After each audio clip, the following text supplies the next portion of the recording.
everything I see, because God is in my mind. God is in everything I see, because God is in my mind.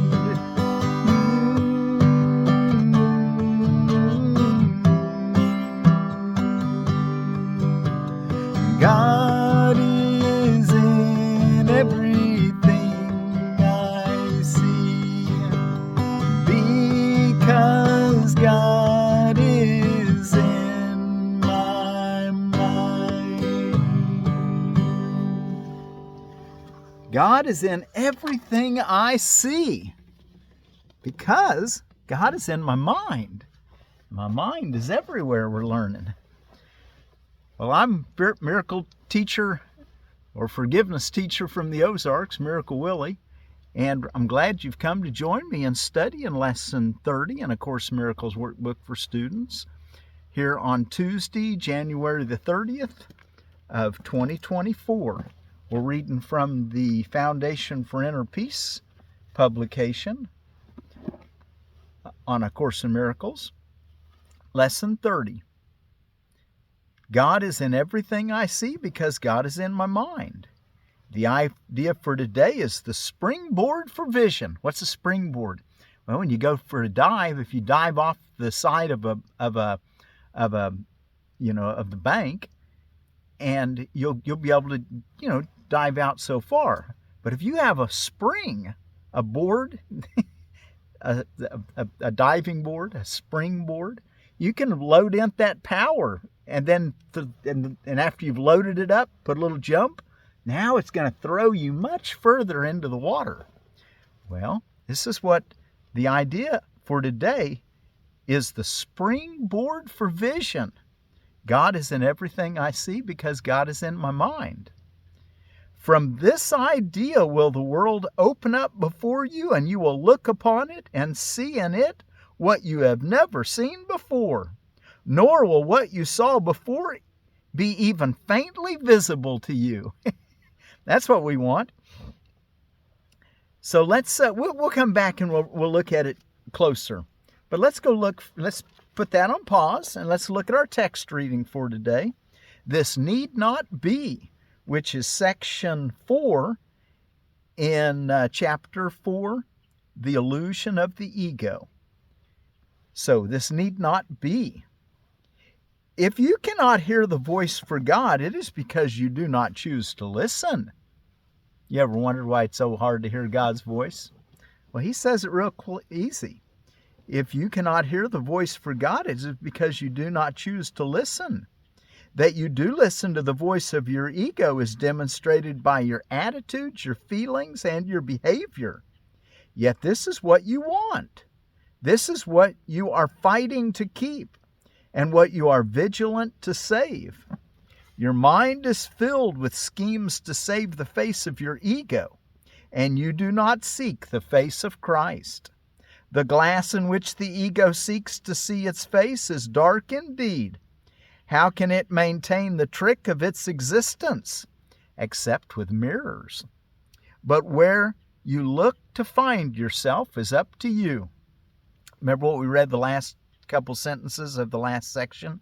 Consider how much vigilance you have been willing to exert to protect your ego and how little to protect your right mind.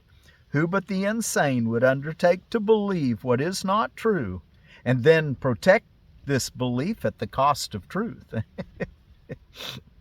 So we're beginning to see the ego is not up to any help in us seeing God. Paragraph 2.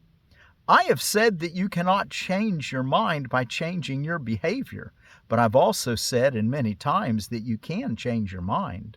When your mood tells you that you have chosen wrongly, when your mood tells you you have chosen wrongly, and this is so whenever you are not joyous, then no, this need not be.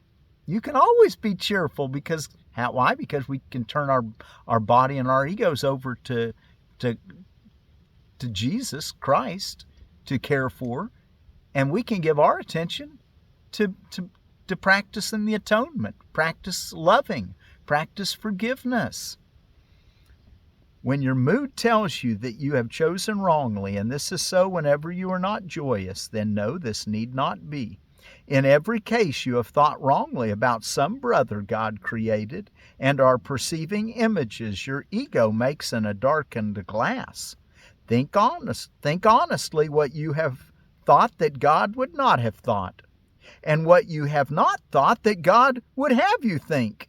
Search sincerely for what you have done and left undone accordingly, and then change your mind to think with God's. This may seem hard to do, but it is much easier than trying to think against it. Your mind is one with God's. Denying this and thinking otherwise has held your ego together, but has literally split your mind. As a loving brother, I am deeply concerned with your mind and urge you to follow my example as you look at yourself and at your brother, and see in both the glorious creations of a glorious Father. Jesus is saying, just consider what I want you to do and what I did, and follow along. What would Jesus do? What would love do? Paragraph 3. When you are sad, know this need not be. Depression comes from a sense of being deprived of something you want and do not have. Remember that you are deprived of nothing except by your own decisions, and then decide otherwise. 4. When you are anxious, realize that anxiety comes from the capriciousness of the ego, and know this need not be. And what's capriciousness? Out of the Cambridge Dictionary, cambridge.org, the quality of changing mood or behavior suddenly and unexpectedly. And an example, her capriciousness made her difficult to work with. So, when you are anxious, realize that anxiety comes from the capriciousness of the ego, and know this need not be. You can be as vigilant against God's dictates as for them. 5. When you feel guilty, remember that the ego has indeed violated the laws of God, but you have not. Leave the sins of the ego to me. That is what the atonement is for. But until you change your mind about those whom your ego has hurt, the atonement cannot release you. While you feel guilty, your ego is in command, because only the ego can experience guilt, and this need not be. 6. Watch your mind for the temptations of the ego and do not be deceived by it. It offers you nothing. When you have given up this voluntary dispiriting, you will see how your mind can focus and rise above fatigue and heal. Yet you are not sufficiently vigilant against the demands of the ego to disengage yourself, but this need not be. 7. The habit of engaging with God and His creations is easily made if you actively refuse to let your mind slip away. Reminds me of that verse in James, resist the devil and he'll flee from you. Well, the habit of engaging with God and His creations is easily made if you actively refuse to let your mind slip away. The problem is not one of concentration. It is the belief that no one, including yourself, is worth consistent effort. You've set a limit on yourself. Don't do that. You're worth consistent effort. Side with me consistently against this deception and do not permit this shabby belief to pull you back. The disheartened are useless to themselves and to me, but only the ego can be disheartened. 8. Have you really considered how many opportunities you have had to gladden yourself? And how many of them you have refused? Listen again. Have you really considered how many opportunities you have had to gladden yourself? And how many of them you have refused? There is no limit to the power of a Son of God, but He can limit the expression of His power as much as He chooses. Your mind and mine can unite in shining your ego away, releasing the strength of God into everything you think and do. Do not settle for anything less than this, and refuse to accept anything but this as your goal. Watch your mind carefully for any beliefs that hinder its accomplishment, and step away from them. Judge how well you have done this by your own feelings, for this is the one right use of judgment. Are you peaceful? Are you joyful? Judgment, like any other defense, can be used to attack or protect, to hurt or to heal. The ego should be brought to judgment and found wanting there. Without your own allegiance, protection, and love, the ego cannot exist. Let it be judged truly, and you must withdraw all allegiance, protection, and love from it. 9. You are a mirror of truth, in which God Himself shines in perfect light. To the ego's dark glass, you need but say, I will not look there, because I know these images are not true. Then let the Holy One shine on you in peace, knowing that this and only this must be. His mind shone on you in your creation and brought your mind into being. His mind still shines on you and must shine through you. Your ego cannot prevent Him from shining on you, but it can prevent you from letting Him shine through you. Again on that. His mind shone on you in your creation and brought your mind into being. His mind still shines on you and must shine through you. Your ego cannot prevent Him from shining on you, but it can prevent you from letting Him shine through you. 10. The first coming of Christ is merely another name for the creation. For Christ is the Son of God. The Father created the Son, which is creation. All that is God's Son, which you're part of, part of the oneness of God's Son. The first coming of Christ is merely another name for the creation, for Christ is the Son of God. The second coming of Christ means nothing more than the end of the ego's rule and the healing of the mind. And that's where we want to be, the end of the ego's rule and the healing of the mind. I was created like you in the first.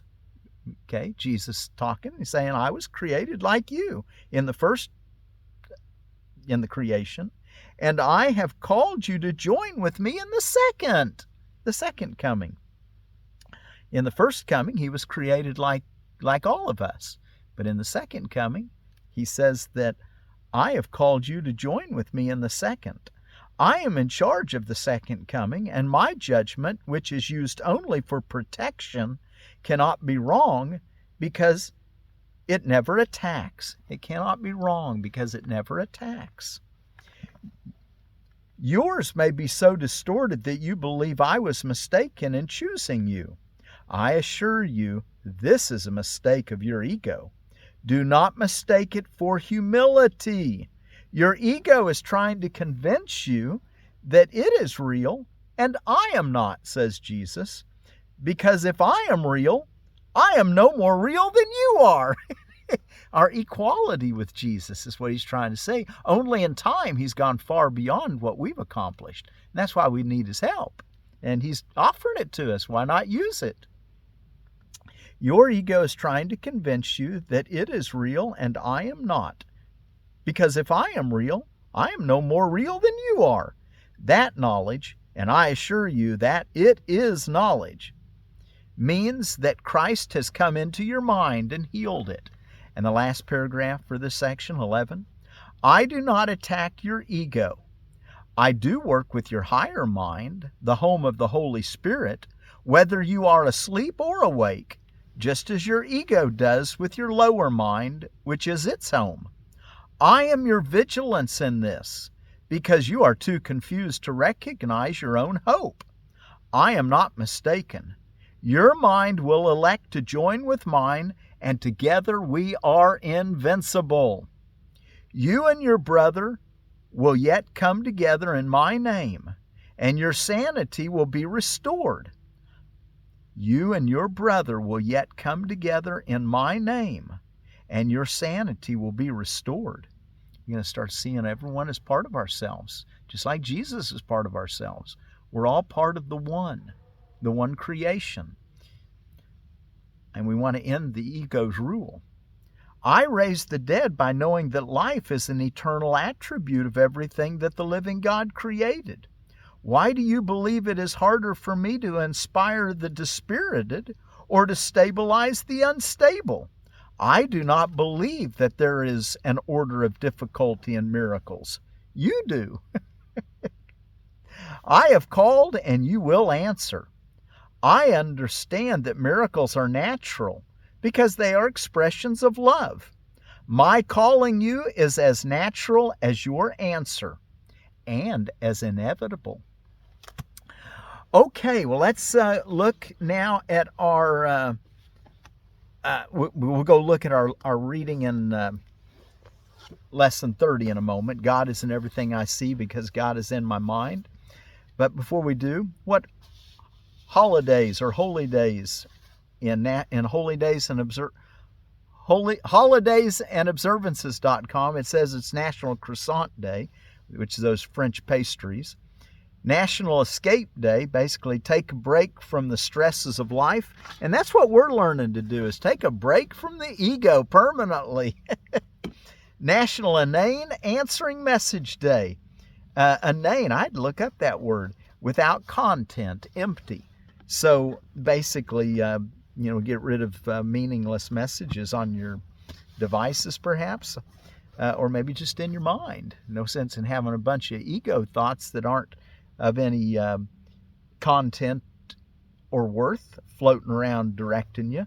Oh, the power of the mind. We've got to learn how powerful it is and hold in our mind what's true, what makes us happy. Go with your feelings on that. Your feelings will always let you know if you're believing according to love or not. National Plan for Vacation Day, School Day of Nonviolence and Peace. And it also known as DENIP, which are the letters in Spanish for this idea. Basically, it's started by the Spanish poet Lawrence Vidal in 1964 as a starting point and support for a pacifying and nonviolent education of permanent character. So he was seeing, and he chose this day because it was the day that Mahatma Gandhi was killed in 1948. Of course, his whole message was that we can change our social structures by nonviolence. He did a revolution where they very few people were killed, and his whole message was, we're going to do this with nonviolence in India. Okay, and let's see, what else do we have? How about in our edible landscaping, the next fig is the Verte, or also known as the green Ischia. Verte ripens about the same time as LSU purples, so best to grow in zone 7 and 8. In a long season, fruits will dry on the tree around October. Very sweet and good for drying. Since they ripen with their outside color green, they will fool the birds. The dark red flesh is in total contrast to the green skin. Also called green Ischia, space about 8 to 10 foot circles in zone 6 through 7, and space 12 to 15 foot circles in zone 8. And in Permaculture for Beginners by Carrie Mitchell, she talks about, the fuchsias, which are lady's eardrops is the common name. There's about 100 species of that genera of fuchsias, native to Central and South America. A temperature range, they do good in about 55 to 80 degrees, but the bees love them. hummingbirds love them, and butterflies love them. So really important to feed those kind of animals for the health of your homestead. Fuchsias love full shade or full sun. Really adaptable.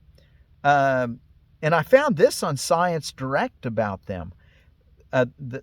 It says fuchsia, this is one of the 100 species, the Fuchsia magellanica is a native plant of the Andean Patagonia region, and it is also naturalized in Argentina and other parts of the world. Leaves are used for treating indigestion, stomach ache, as sedative for difficult delivery, and as an anti-emmenagogue. So, that's some pretty neat stuff about the plant. All parts are non-toxic, and people eat them. They eat the flowers, the berries, the seeds, and the leaves. So it might be something to explore the edibility of them. And that I found most of that on ScienceDirect.com. I'm kind of using Carrie Mitchell's book now. I'm letting you know everything she says in each section, and I'm just kind of going through it a word or two at a time on some days. Today was just that one word, fuchsia, that genus. I didn't know much about that plant. We plant it as an annual here in the Ozarks, but it's a perennial in its native habitat.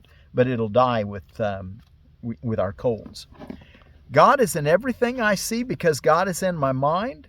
Before I go on, I want to say I said a no yesterday. I said God is not in this coat hanger. God is not in this. God is not. And it's supposed to be exactly the opposite. I hope you all caught that. God is in this coat hanger. God is in this magazine.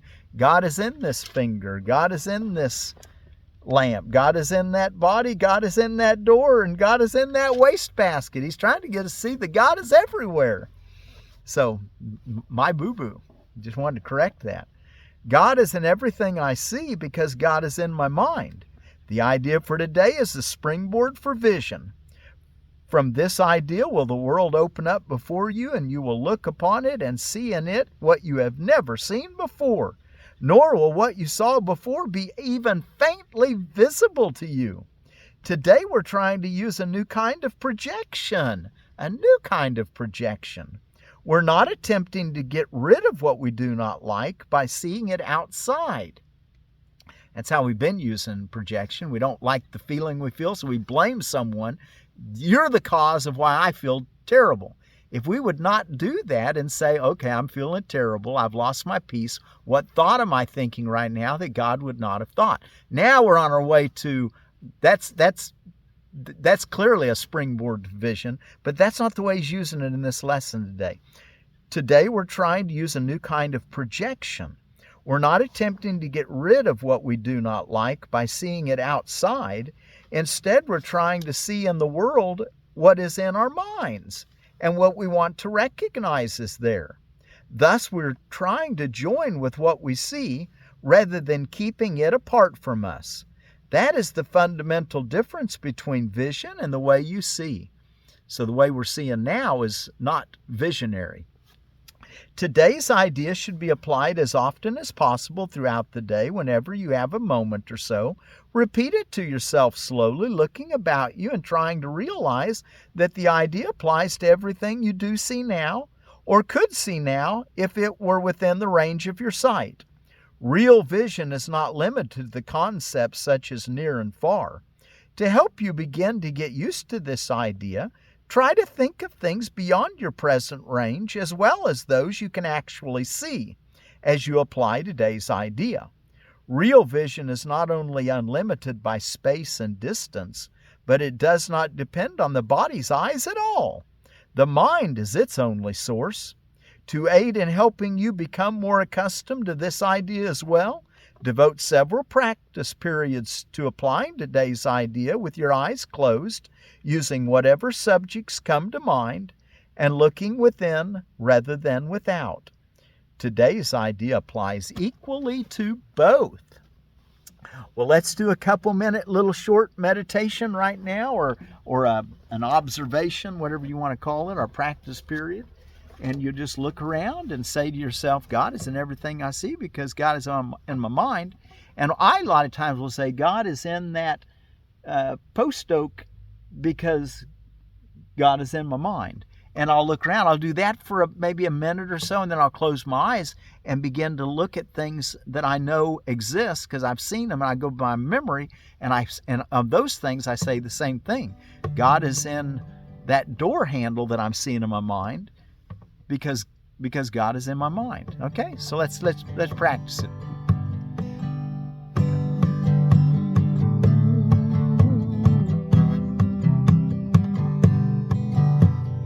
God is in everything I see because God is in my mind. God is in everything I see because God is in my mind. God is in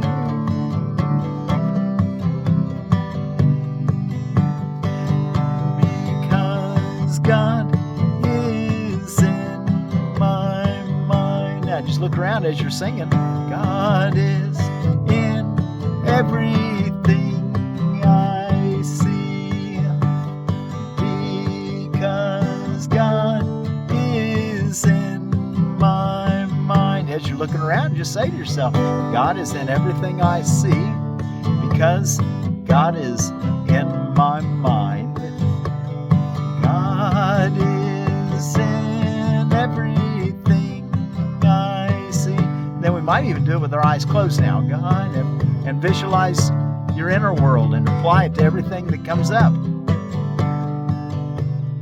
God is in everything I see because God is in my mind.